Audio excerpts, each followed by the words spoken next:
Hello, listeners everywhere.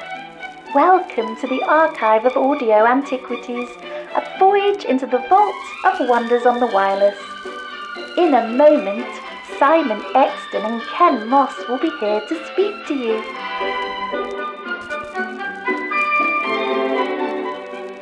Hello and welcome back to the Archive of Audio Antiquities. I'm Ken Moss. I'm Simon Exton. And this time we're listening to the Big Finish Doctor Who story, Daughter of the Gods. It's making a noise. That must mean there's another time machine out there. It's another police box. Hold on, everybody. Hold tight, my dear. Grab hold of the ship. What is happening?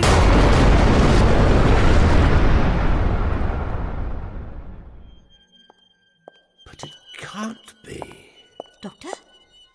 Doctor, what's wrong? I'm going to be your pilot, apparently. My name is... Stephen Taylor. My name is Katerina. Doctor, she still thinks she's dead.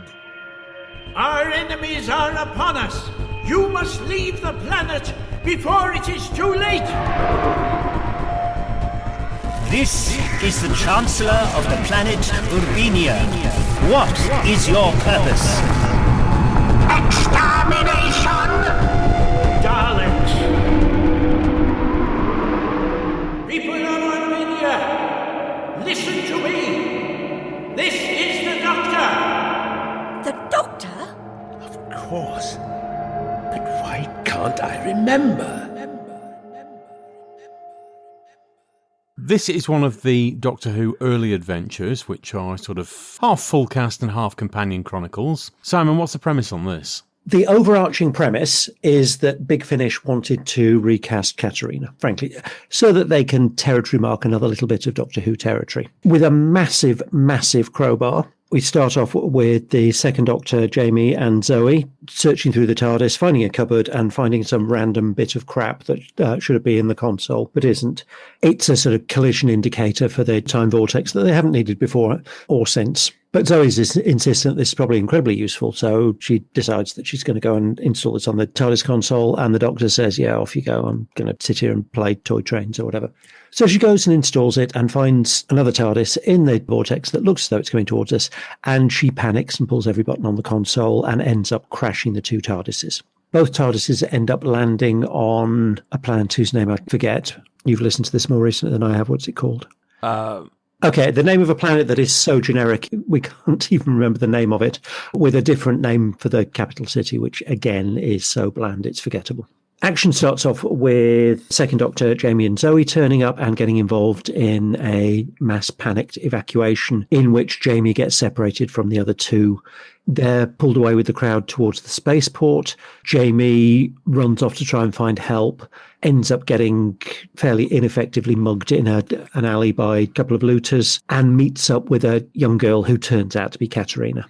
Find out that the first Doctor, Stephen, and Katerina, immediately after leaving Troy, have ended up in whatever the hell this planet's called, a few months previously, and have established themselves there. Stephen's working at the spaceport. The Doctor is establishing himself as a sort of intellectual, occasional lecturer at the university and aged party animal. Katerina's just wandering around, not really knowing what the fuck's going on. And then the Daleks invade.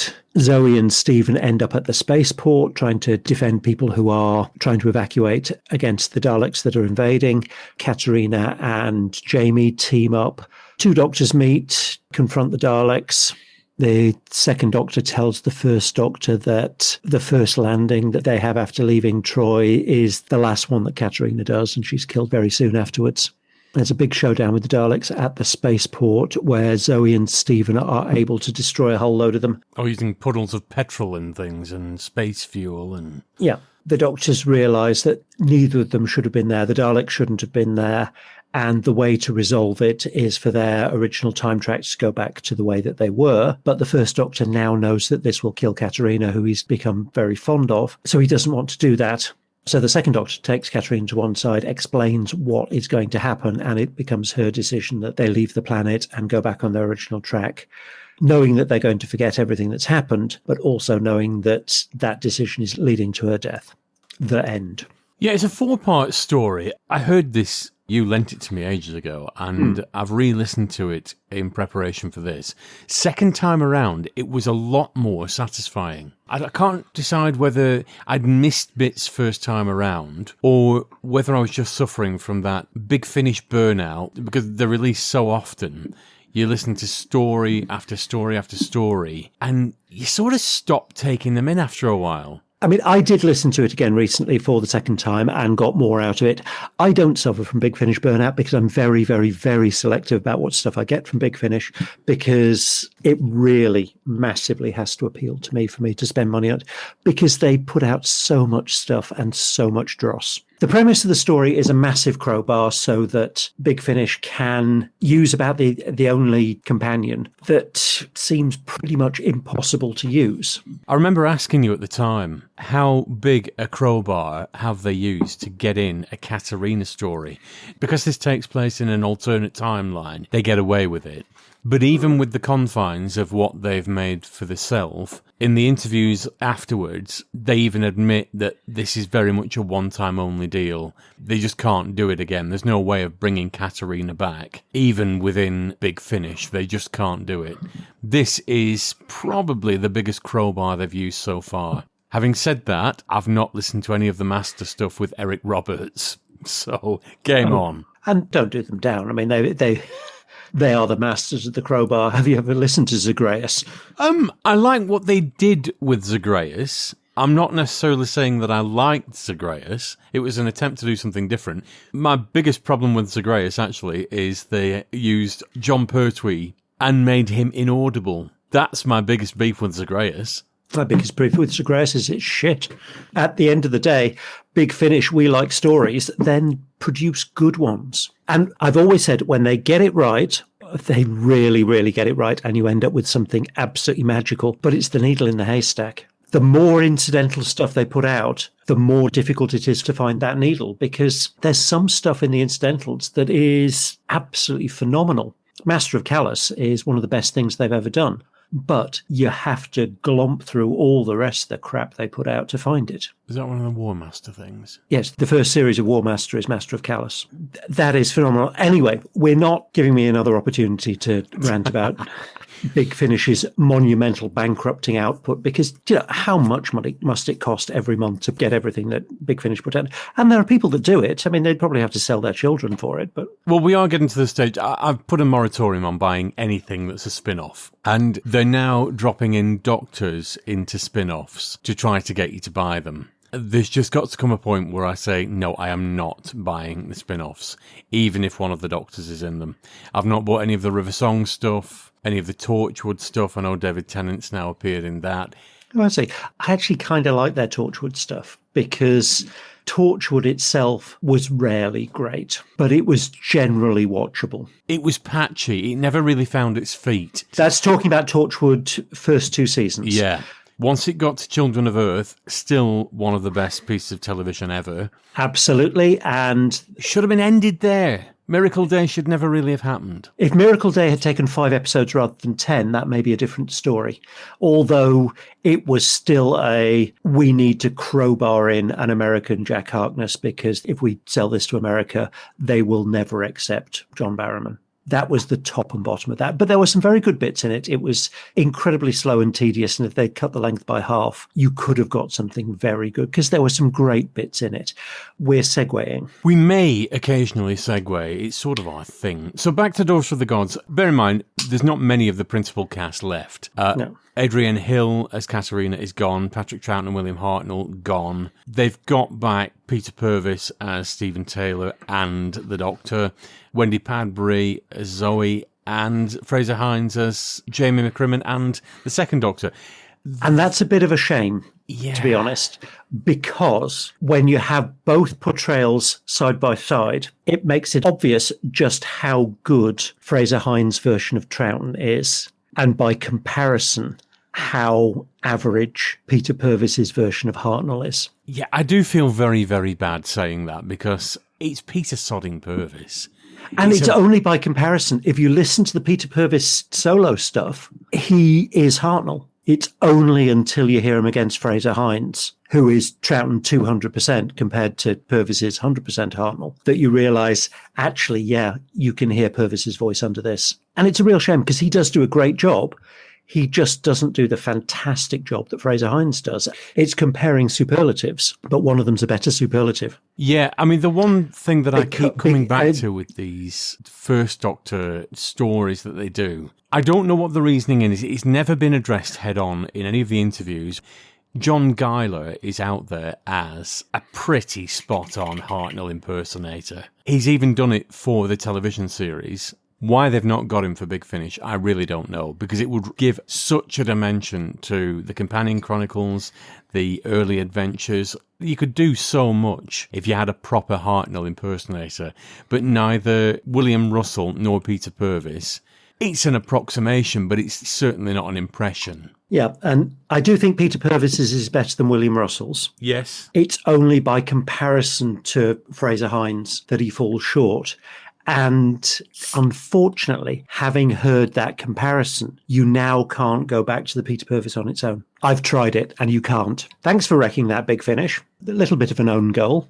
Right, so shall we carry on with the story? What I was going to say is that it does a really nice job of feeling like a 60s Who story, in that there are a fairly small number of sets, there are a fairly small number of characters. It's a large-scale story painted on a small scale. I've got to agree with that, and certainly where the sound design's concerned. I mean, yeah, all right, there are some big scenes at the spaceport and what have you, but the incidental music, it's very reminiscent of the background noises and soundscape of Dalek's Master Plan. The Dalek guns are the 60s Dalek guns and the 60s Dalek voices. There's nothing modern about any of it, and it's very easy to listen to the audio in black and white. Yeah, and soundscape and the image it brings across, and actually the style of the story is very mid-60s Who. Like I say, apart from the lackluster Hartnell impression, God, I hate myself for saying that, but it is unfortunately true. This really is a very good. I think they've pegged it as a sort of 5th anniversary story, had they done it in 1968. And by their own admission, they never would have done something this continuity heavy, trying to link it into Dalek's Master Plan. But you can sort of see it, that if they had done it, there'd be this sort of pompous friction between the first and second Doctors. Which never really comes across. Oh, I don't know. The First Doctor's got the upper hand the whole way through. He's just liberally dishing out bollockings. The problem is we've seen that interaction done properly in the Three Doctors, and people doing impersonations of the two Doctors doesn't carry it by comparison. True, yeah. And no matter how good an impersonation of Troughton Fraser Hines does, it's an impersonation. It's never going to stack up against the real thing. Completely different actor, but Troughton against Herndl in The Five Doctors blew this out of the water.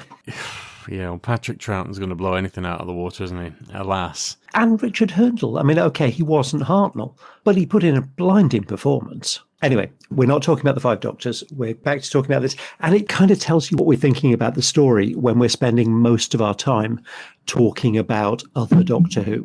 Which really, in this particular case, is damning it a little bit, because I listened to the whole thing in one go, which I don't normally do with something that long. I mean, it's well over 2 hours long. Only if you listen to the extras. Life is too short for me to listen to Big Finish extras. Well, generally speaking, I listen to Big Finish either while driving or in the kitchen. There's certain ones that I make the exception for, where I make an event of it and sit down and listen. And those are the two circumstances under which I listen to Big Finish. And when it comes to the producer, director, writer circle jerk that always comes at the end, I will pull the car over and change to something that I'm actually going to be entertained by, because otherwise I'll just want to throw my MP3 player through the window. I don't really do extras on anything, and certainly not on fanfic. I will let it ride yet again. But well, actually, no, let's not. Let's have a chat about fanfic and Big Finish, and particularly as regards Katerina. Oh, yes, because you have mentioned this in passing before. What is it about Big Finish that makes it not fanfic, other than they have put out a vast fuck ton of wank fodder. Well, apart from the fact that it's officially licensed and referenced in... I am so glad you said that. I was really hoping you'd say that. And referenced in the TV series. Which it isn't. Oh, no. Certain characters are referenced in the TV series. That does not leave a great big glumping plain for Big Finish to splatter themselves across. So we will withdraw that bit because I have no problem with certain characters becoming canon. That does not mean that the entire Big Finish Jizzfest becomes canon. Okay, proceed. Yes. When it comes to officially licensed BBC, prior to anything from Big Finish, there was a little thing called Missing Pieces. And Missing Pieces was a charity anthology, back when we used to do those, that was actually, to be fair, it was being set up at about the same time that Big Finish was. And it was a couple of years in the making, and it was released in 2001. So being set up round about the same time as Big Finish. Introduction by Peter Davison, stories written by Colin Baker and Wendy Padbury. Very ambitious, featured every companion up until that point, including the comic book companions, including all of the companions from the books, and was officially licensed by the BBC, predating pretty much everything that Big Finish did. And because it included every companion that had been done, there was a First Doctor, Stephen and Katerina story. It was called Eurydice's Reprieve. It was written by Greg Gick. It actually is a really good story and craps on this from a massive height. But what makes Big Finish's version canon and the Missing Pieces version, which predated it and was licensed by the BBC, not canon? I can't answer that because there've been other things which are BBC books that have been contradicted by Big Finish, and conversely, Big Finish that's been contradicted by BBC books. So I don't know. I can answer it. It's because it's all fanfic, and the only canon thing is what turns up on the telly. That's the answer. You sort of negated Missing Pieces there as well. Yes. Oh, was it right? Okay. Yep. Fine. Yeah, it is all fanfic. And I wrote one of the stories in Missing Pieces. I wrote their Sarah Kingdom story, predated any of the Big Finish stuff. It is all fanfic. I'm not saying my Sarah Kingdom version is better than the Big Finish one. What I'm saying is that it's all fanfic. And just because Big Finish have put out enough fanfic to fill a warehouse doesn't make it anything other than a warehouse full of fanfic. I mean, lots of it has been broadcast on Radio 4. Does that not sort of make it broadcast material as well? Nope, TV. Oh, fair enough. I will accept your logic. I don't necessarily accept that they're not canon, but it's a decent argument for it. Got to give you that. If you're not accepting it, would you like to try arguing against it? Well, no, because there's nothing that I can...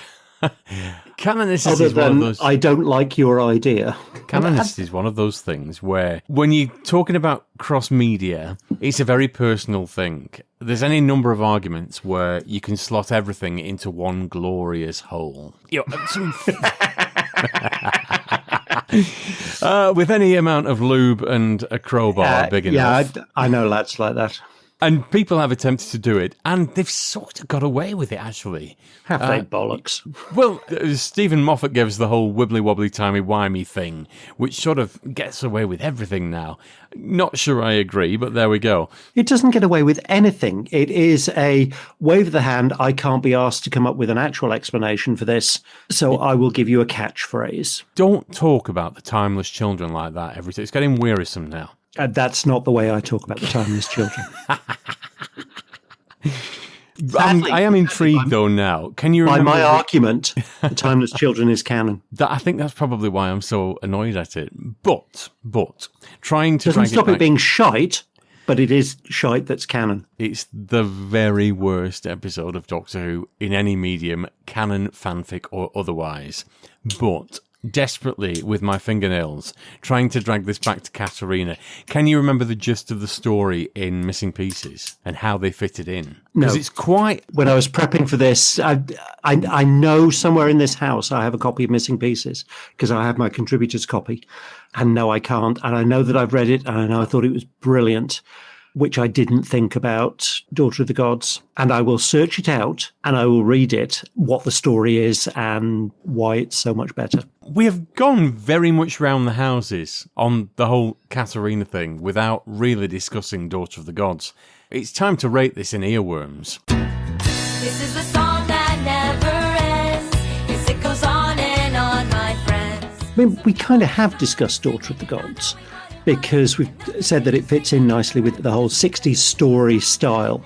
All of the performances are great. Performances are generally good in Big Finish stuff. Sound design is generally good in Big Finish stuff. Direction's generally good in Big Finish stuff. It's the writing that falls apart.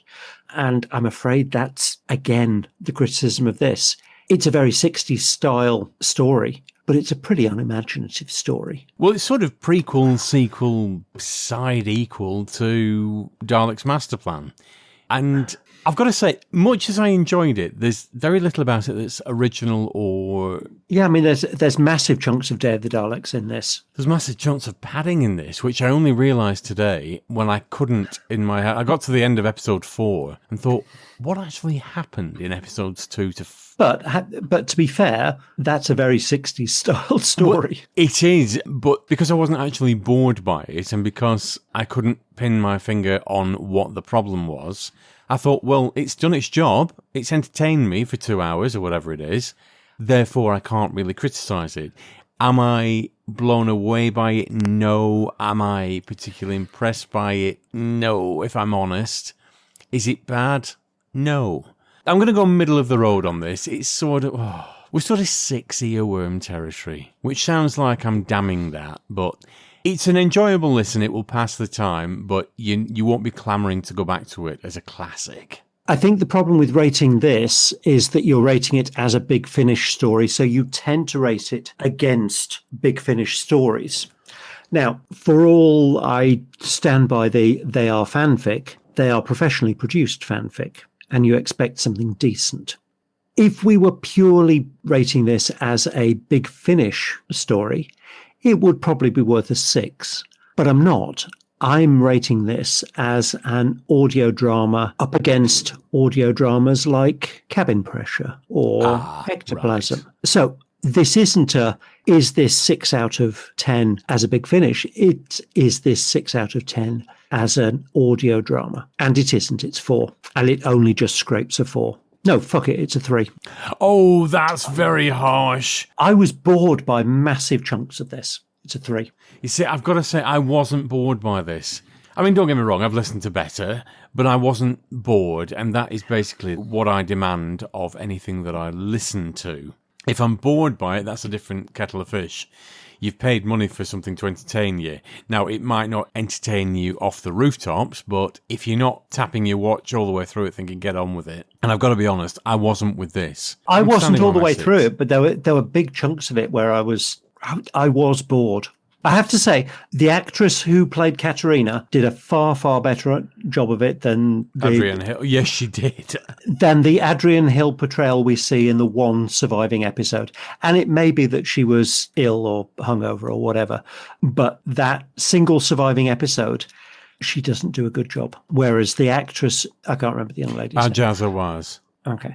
She does a fantastic job of playing a very dull character. So as a final note, would we recommend the boys and girls go and listen to it just as a bit of curio or not? I would. No, you would have to be an absolute dyed-in-the-wool Anorak fan to want to listen to this. That's a fair appraisal. Yeah, I'll go with that. Boys and girls, there is a vast, vast archive of good audio drama out there. This isn't it. And they'll continue singing it forever just because. Before we sign off, it's time to recommend something else to listen to. It's Podcast of the Week.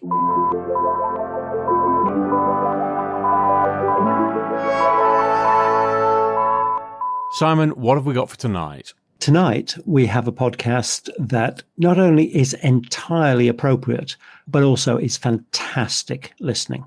It is the Doctor Who Missing Episodes podcast. Ah, yes. Unbelievably well researched.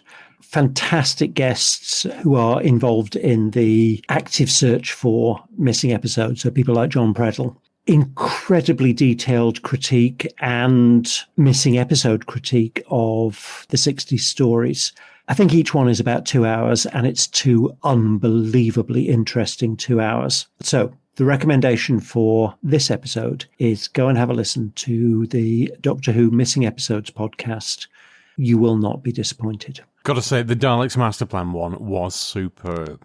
It's a big favourite of mine anyway. Really enjoyed that from beginning to end. It's very rare that I look at something that's 2 hours long and think, oh, yeah, I really love that. Oh, you listened to one of theirs? Oh, yeah, I listened to the Daleks Master Plan one. I was blown away. Yeah, I thought it was brilliant. They are all fantastic. Wait until you hear the Marco Polo. 2 hours is way too long on the whole, for me, for a podcast. Feedback I hear from a lot of people on various things podcast-wise actually is less is more. So usually 2 hours will be a bit of a daunting, nah, don't think I will. With this, it's well worth your time. So on that note, we shall sign off. Next time we will be back as we look at the first series of Round the Horn. Oh, fantastic. Got to say, I'm quite looking forward to that one. It's pushing 60 years old. I love Round the Horn. We should be back to gush about that. No, I will. We're not going down this rabbit hole. Let's not spoil it for ourselves. I will. I've no idea what your opinions are on it because we've never discussed it. I'm not even sure you've ever heard it. All will be revealed next month. And on that note, boys and girls, thank you for listening to us. We shall be back soon. Take care. Happy listening. Goodbye now. The archive of audio antiquities featured Simon Exton and Ken Moss, and the announcer was Jenny at Blue Box 99. All featured soundtracks are the property of their respective producers, and no infringement of copyright is intended. Title music was by Edward White, and the programme was produced by Maverick Productions. For more information, please visit maverickproductionsuk.blogspot.com or find us on social media.